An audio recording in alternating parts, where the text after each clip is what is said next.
unsafe state.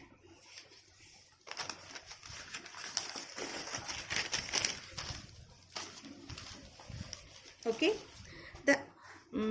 for the avoidance, for the deadlock avoidance, we have different algorithms.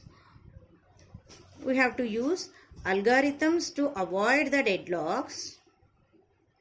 One is the resource allocation graphs. Resource allocation graph, and another is the Banker's algorithm. And Banker's algorithm. Resource allocation graph can be used when single instance of a resource type.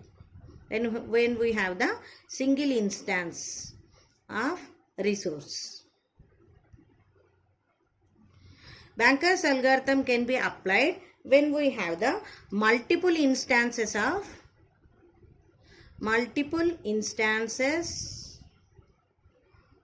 a resource type.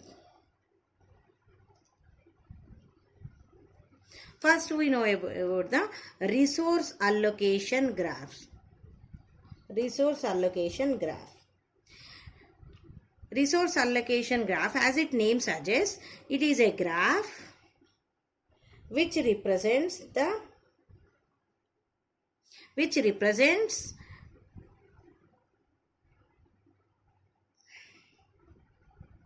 state of a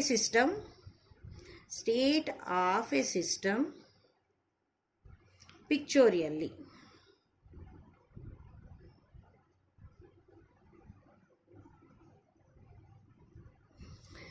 As its name suggests, this graph consists, or it shows the complete information about the processes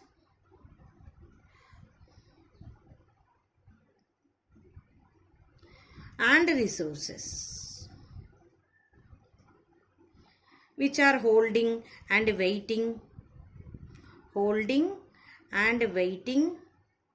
states of the resources for the processes. So as its name suggests, it represents, or it shows the complete information about the processes and resources.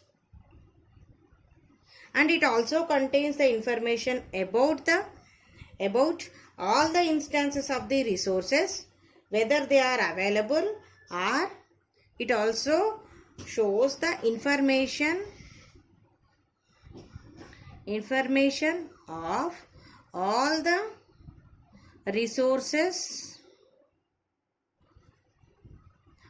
resources, whether they are available or used by the processes. Okay, it also shows the information of all the resources, whether they are available or used by the processes.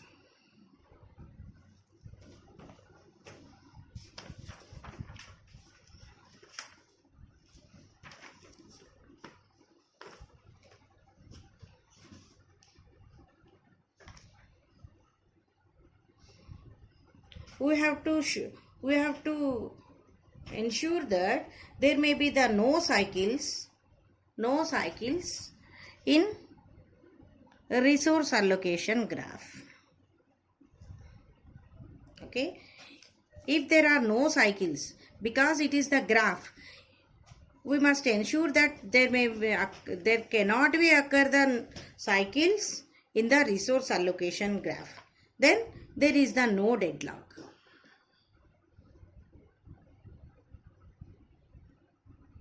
If there is cycles in the graph, there may be a deadlock, possibility of deadlock.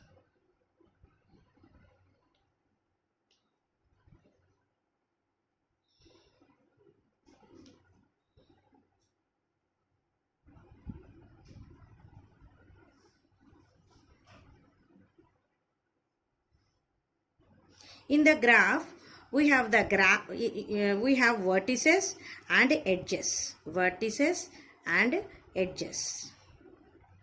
Vertices are mainly of two types, resource and process. Resource and process. Each are represented by the different shapes. Resource represented by the rectangle and process represented by the circle. Rectangle, and this is the circle. Circle. And edges. Edges, we have the two types of edges. That is the assign edge. Assign edge and request edge.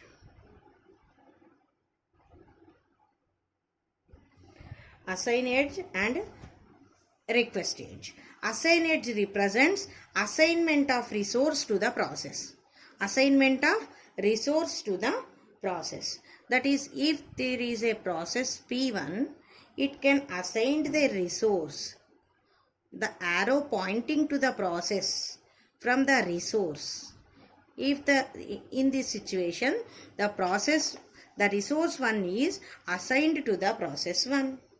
And request edge, an edge from process to request. Process to request is called the request edge. The edge pointing to the process is called the assign edge. The edge pointing from the process to resource is called the request edge. Request edge.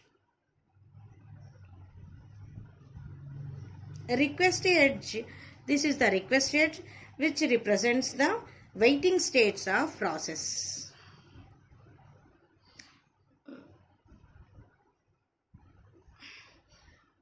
Waiting state of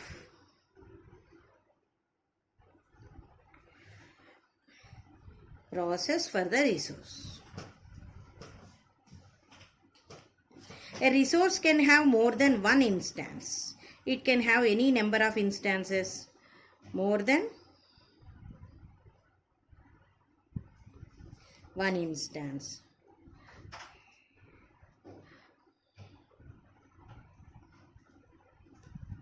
Each instance will be represented by the dot in the rectangle.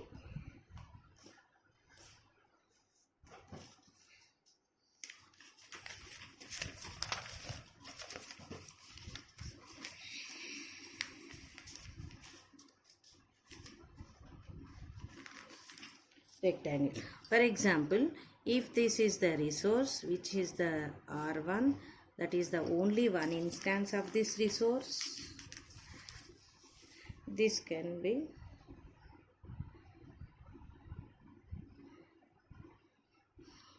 assigned to the process P1.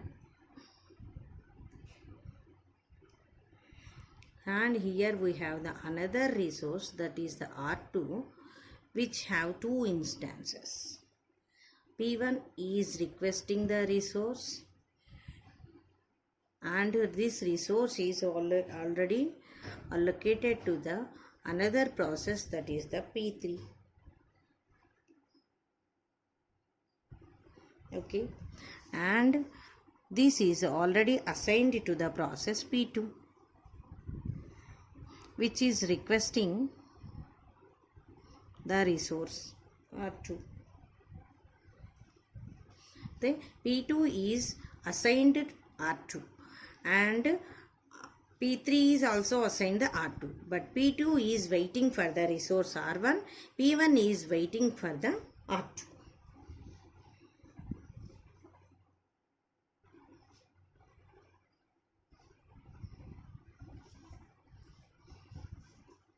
This is the example of resource allocation graph.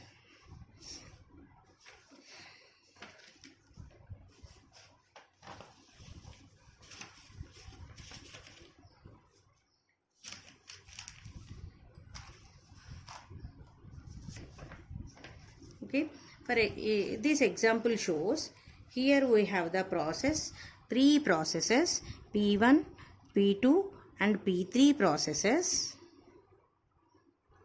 We have the two resources R1 and R2.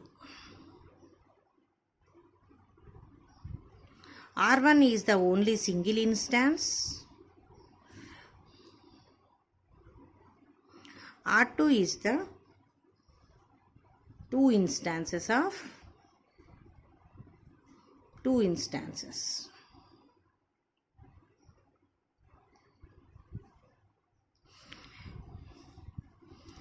The P1 holds the R1.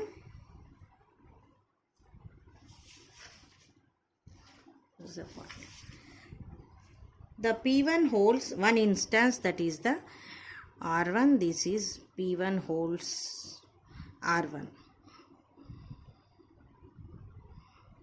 Okay, this is the P2. And R2 is P2 holds the R2 and P3 also holds the R2. One instance of resource R2 is holds to the P2, and another instance of R2 hold by the P3. And it is not waiting for anything.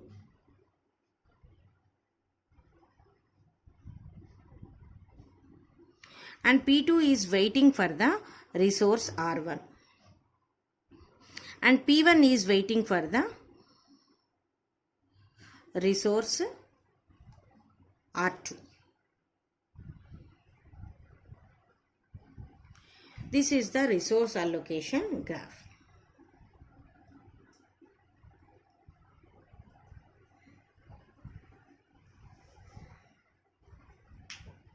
Okay, and resource allocation graph is not much useful when there are the multiple instances of a resource. Multiple instances for a resource.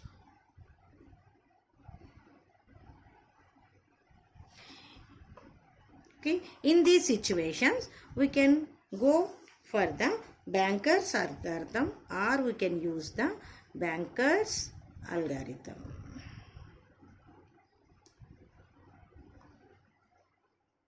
Only when there is the single instances of the resource, in those situations only resource allocation graphs can be useful.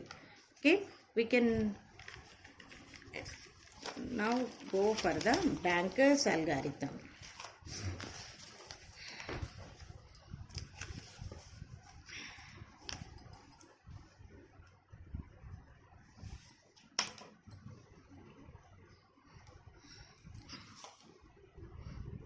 Banker's algorithm.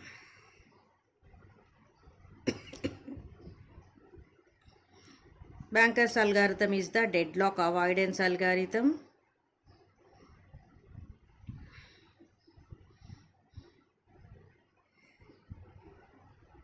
It is same. It works same as the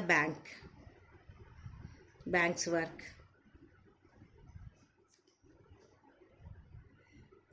Okay, just like in the banks, we have the customers, and bank gives the loans to the customers.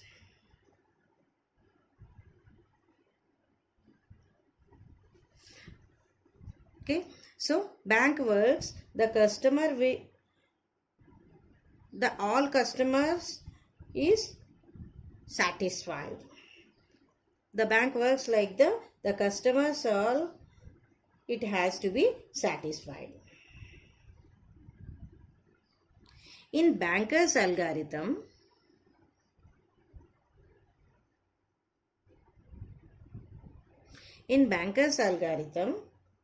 we calculate resources needed by the process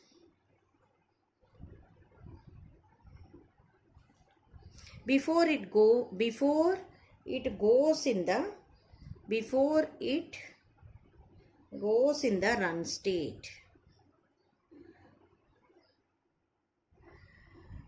Calculate resources needed by the process before it goes in the run state.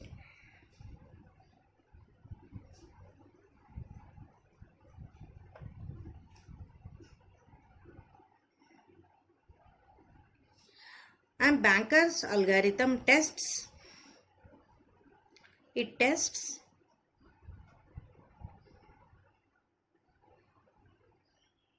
all the requests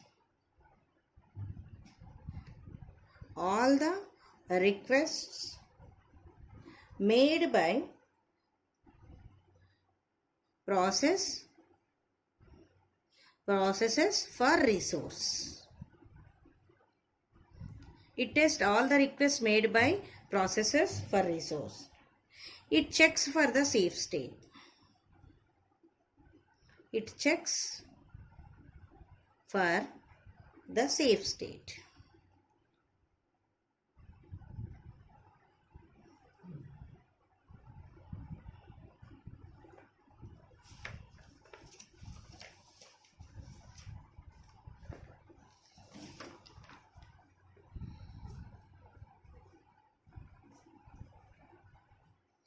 And this Banker's algorithm can be divided into two parts.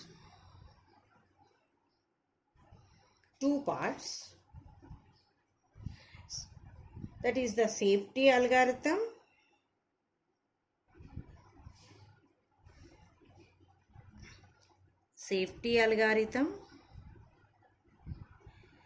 which is used to check if that is the safe state or if that is safe state or not.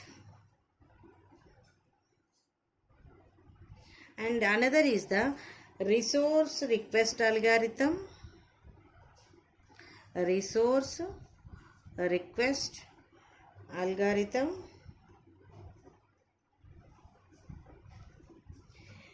Which makes an assumption of allocation and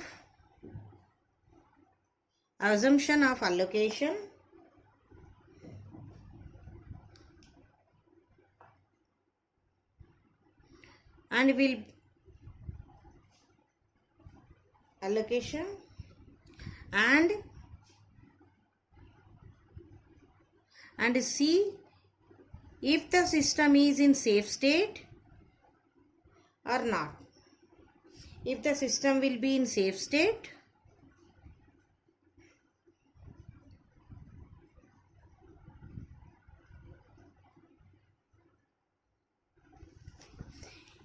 if the new state is unsafe,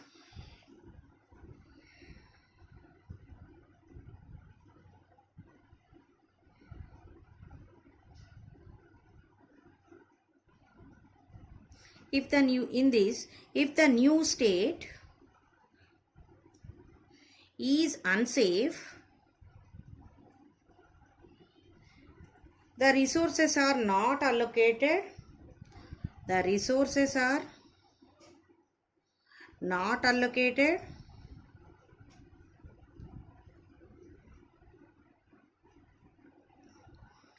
And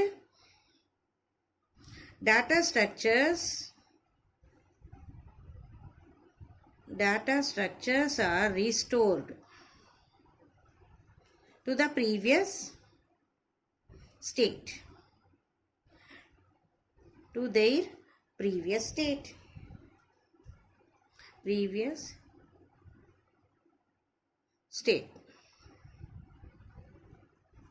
In this situation, the process must wait for the resource.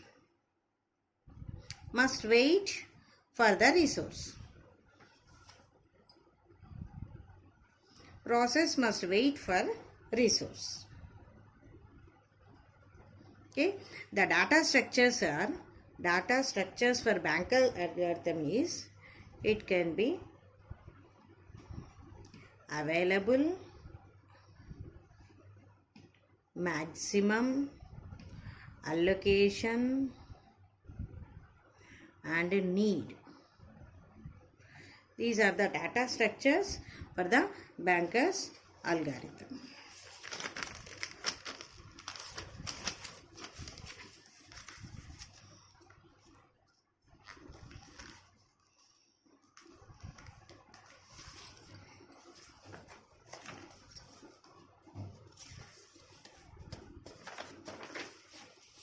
Now we take one example for the Banker's algorithm.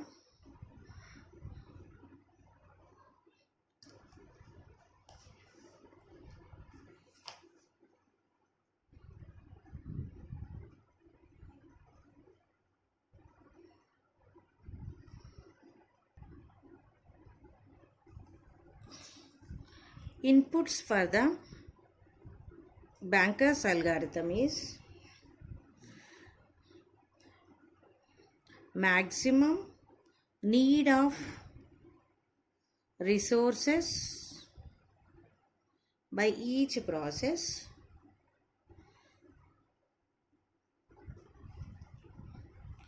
currently allocated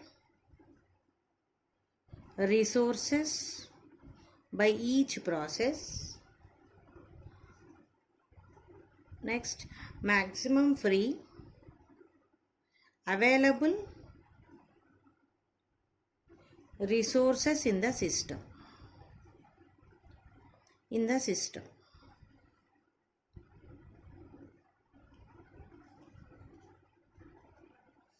The requests in this,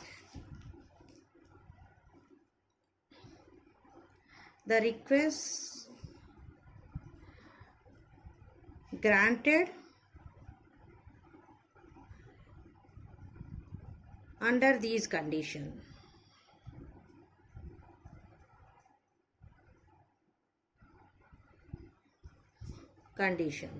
Those are, if the request made by the process is less than, if the request made by the process is less than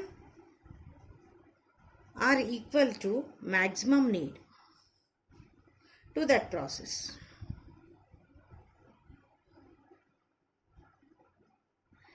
If the request made by the process is less than or equal to maximum need to that process. Or if the request made by the process is less than or equal to the freely available resources. Freely available resources in the system. In these two conditions only requests are granted. Okay. For example, these are the inputs and request granting conditions for the bankers. For example, we are taking the system, the total resources in the system are A, B, C, D, which are 6, given 6, 5 and 7, 6. Available resources are, for the A it is 3, 1, 1 and 2.